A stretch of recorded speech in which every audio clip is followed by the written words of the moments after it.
False gospels can create false converts, and that's a very grave reality that I hope you'll be able to see clearly by the end of this video.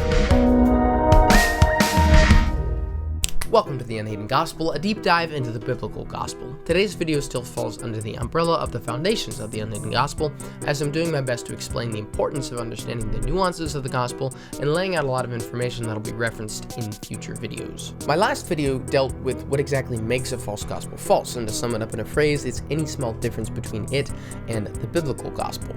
But this video is going to deal more closely with the effects that a false gospel has on a soul. Meet Jillian and Jenna. Okay, forget about Jillian for a minute. This is Jenna, and she's going overseas to visit some other countries.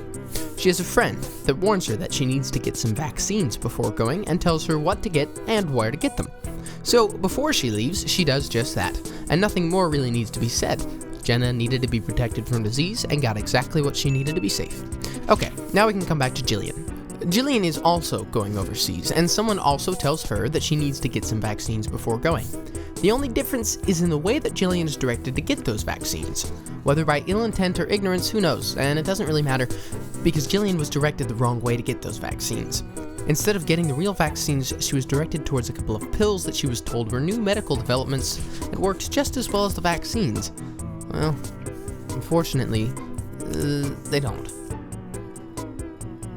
Both Jillian and Jenna are in the same plight. They both need protection from disease. And now, both of them believe that they are indeed protected. But in reality, Jenna is the only one that's safe, because the vaccine that Jillian received was not truly effective, and so she is still exposed to sickness and death. It's probably not hard to see my point, but I'd like to expound upon it a little more to make sure that I'm extra super duper clear. Jenna is like somebody who has received the true gospel and believed it gladly. But Jillian is like somebody who has received the false gospel and received it gladly. The false gospel does not have any power to save Jillian, and so she's still headed for hell.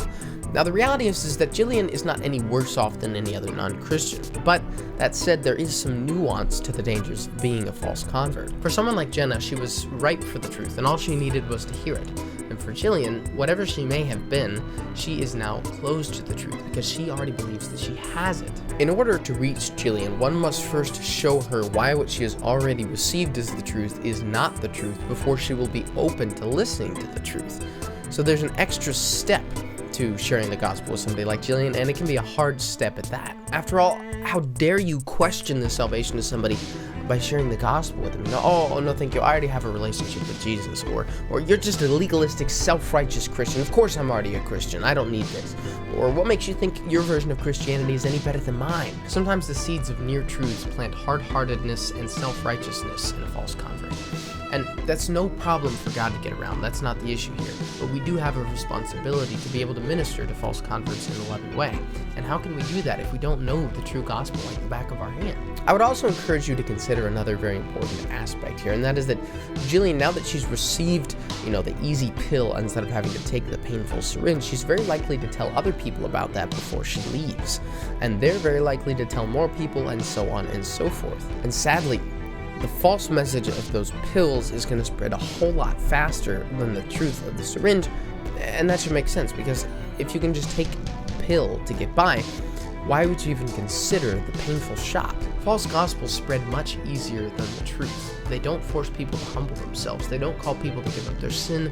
They don't call people to submission to Christ, giving up their desire to be their own ruler. False gospels present a much easier way of living than the truth. They don't call you to be willing to suffer persecution and death for Christ. They don't call you to change, at least not very much, and not in an inward sense. Well, what exactly does that mean? Well, it means that false gospels have probably spread a lot more, a lot quicker, a lot further than you or I have realized. I see it more and more as time goes on, and it's a pretty tragic thing to observe.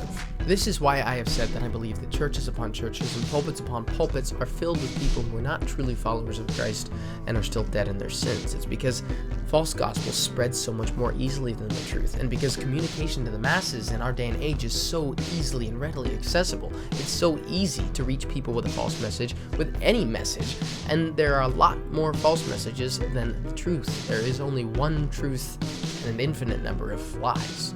And as you should be able to see from the examples, it doesn't take malicious intent to spread a false gospel.